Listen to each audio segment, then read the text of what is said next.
العلم هو النور الهادي والمفتاح لكل الخير من يريد الله به خيرا. بسم اللہ الرحمن الرحیم.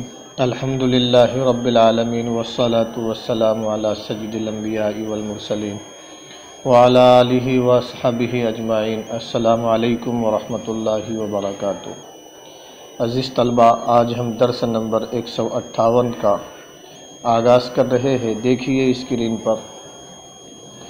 وَمِنْهَا أَنَّ أَحَدَ الْمَحْمِلَيْنِ إِذَا وَجَبَ تَخْصِيصًا فِي النَّصِّ دُونَ الْآخَرِ فَالْحَمْلُ عَلَى مَا لَا يَسْتَلْزِمُ التَّخْصِيصَ أَوْلَى. یہاں پر کتاب میں لا موجود نہیں ہے. مثالہ فی قولہ تعالی او لامستم النساء فالملامسة لو حملت علی الوقاء کان النص معمولا به فی جمیع صور وجودہ ولو حملت علی المس بالید کان النص مخصوصا به فی کثیر من الصور فإن مس المحارم والطفلة الصغيرة جدا غیر ناقض للوضوء فی اصح قولی الشافعی رحمہ اللہ.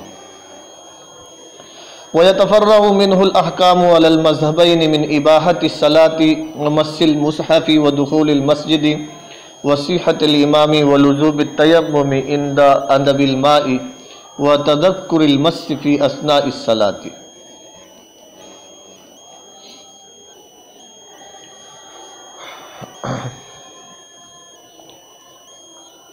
عزیز طلبہ، ومنها أن أحد المحملين،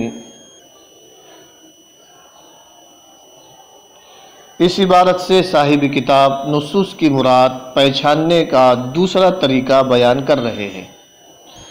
دوسرا طریقہ یہ ہے کہ جب کسی نص میں دو معنوں کا احتمال ہو اور ایک معنی تخصیص کو ثابت کرتا ہو اور دوسرا تخصیص کو ثابت نہ کرتا ہو تو نص کو ایسے معنی پر محمول کرنا اولا ہے جو نص میں تخصیص ثابت نہ کرتا ہو. اس کا مطلب یہ ہے کہ نص کے دو معنوں میں سے ایک معنی مراد لینے سے نص میں تخصیص پیدا ہو جاتی ہے، یعنی نص اپنے عموم پر نہیں رہتی اور بعض صورتوں میں اس نص پر عمل نہیں ہوتا.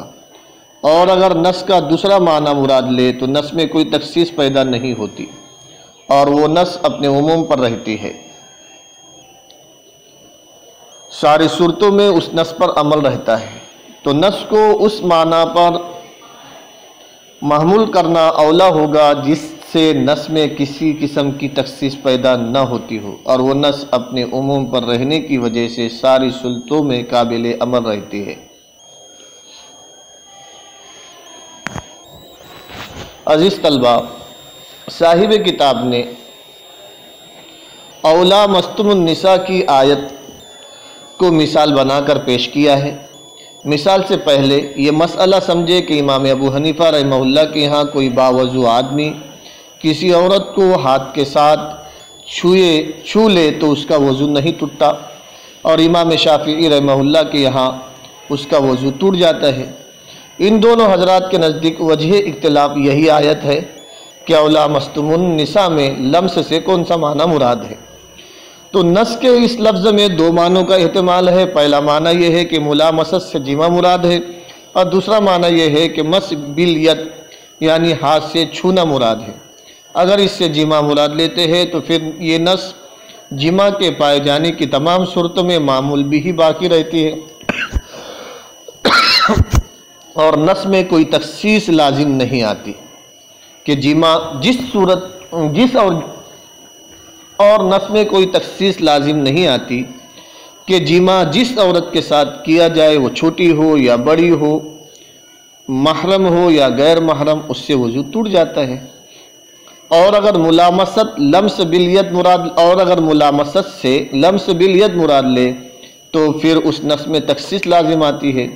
اس طرح کے کئی صورتیں ایسی ہیں جن میں عورت کو ہاتھ لگانے سے کسی کے نزدیک بھی وضو نہیں ٹوٹتا. مثلا کوئی آدمی اپنی محرم عورتوں میں سے کسی کو ہاتھ لگا لے تو اس کا وضو امام شافعی رحمہ اللہ کے اصح قول میں بھی نہیں ٹوٹتا.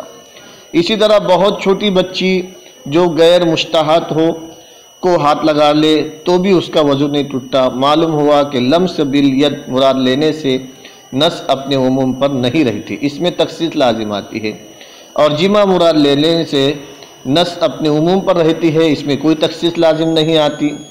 تو اس نس کو جمع کے معنی پر محمول کرنا اولا ہوگا، جس طرح امام ابو حنیفہ رحمہ اللہ نے کیا۔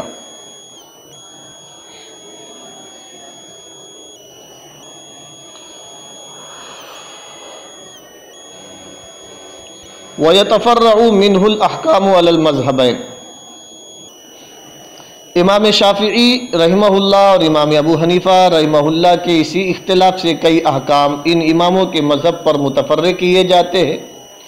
صاحب کتاب نے 6 احکام ذکر فرمائے ہیں۔ نمبر 1، من اباحت الصلاۃ، باوضو آدمی نے عورت کو ہاتھ لگایا، اس کے بعد وہ نماز پڑھتا ہے تو اس کا نماز پڑھنا امام ابو حنیفہ رحمہ اللہ کے نزدیک مباح ہے، کیونکہ اس کا وضو برقرار ہے، لیکن امام شافعی رحمہ اللہ کے نزدیک اس کا نماز پڑھنا مباح نہیں، کیونکہ اجنبی عورت کو ہاتھ لگانے سے اس کا وضو ٹوٹ گیا۔ نمبر 2، ومس المصحف، کسی باوضو آدمی نے عورت کو ہاتھ لگانے کے بعد قرآن کو چھو لیا تو امام ابو حنیفہ رحمہ اللہ کے نزدیک قرآن کا چھونا جائز ہے، کیونکہ اس کا وضو برقرار ہے، لیکن امام شافعی رحمہ اللہ کے نزدیک قرآن کو ہاتھ لگانا جائز نہیں، عورت کو چھونے کے بعد اس کا وضو ٹوٹ گیا تھا، یہ آدمی بے وضو ہو گیا تھا، اور بے وضو آدمی کے لیے قرآن کو ہاتھ لگانا جائز نہیں۔ نمبر 3، ودخول المسجد، مسجد میں باوضو داخل ہونا اولا ہے۔ اگر باوضو آدمی عورت کو ہاتھ لگانے کے بعد مسجد میں داخل ہوا تو امام ابو حنیفہ رحمہ اللہ کے یہاں خلاف اولا نہیں ہے۔ نمبر 3، مسجد میں باوضو داخل ہونا اولا ہے۔ اگر باوضو آدمی عورت کو ہاتھ لگانے کے بعد مسجد میں داخل ہوا تو امام ابو حنیفہ رحمہ اللہ کے ہاں خلاف اولا نہیں ہوگا، کیونکہ وضو موجود ہے، جبکہ امام شافعی رحمہ اللہ کے نزدیک مسجد میں داخل ہونا خلاف اولا ہوگا، اس لیے کہ عورت کو ہاتھ لگانے سے اس کا وضو ٹوٹ گیا تھا۔ عزیز طلبہ، یہ اختلاف اولا اور غیر اولا ہونے میں ہے۔ نمبر 4، وصیحت الامامتی، باوضو آدمی نے اجنبی عورت کو ہاتھ لگایا پھر کسی کا امام بنا تو امام ابو حنیفہ رحمہ اللہ کے نزدیک اس کا امام بننا صحیح ہے، کیونکہ اس کا وضو برقرار ہے، اور امام شافعی رحمہ اللہ کے نزدیک اس کی امامت صحیح نہیں ہے، اس لیے کہ اس کا وضو ٹوٹ گیا تھا۔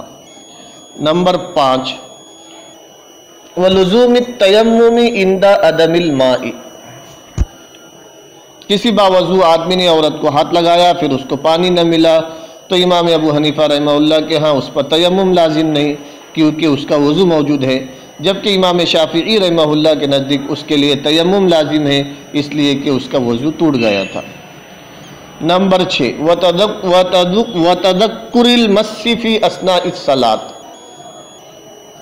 باوضو آدمی نے عورت کو ہاتھ لگایا اور اس کو ہاتھ لگانا بالکل یاد نہ رہا اور نماز شروع کر دی، پھر نماز کے دوران ہی عورت کو ہاتھ لگانا یاد آیا تو امام ابو حنیفہ رحمہ اللہ کے نزدیک نماز نہیں توڑے گا، کیونکہ یہ باوضو ہے، برخلاف امام شافعی رحمہ اللہ کے کہ ان کے نزدیک نماز توڑ دے گا اور وضو کر کے پھر نماز پڑھے گا۔ عزیز طلبہ، آئیے اب ہم عبارت کا ترجمہ کر لیتے ہیں، دیکھیے اسکرین پر۔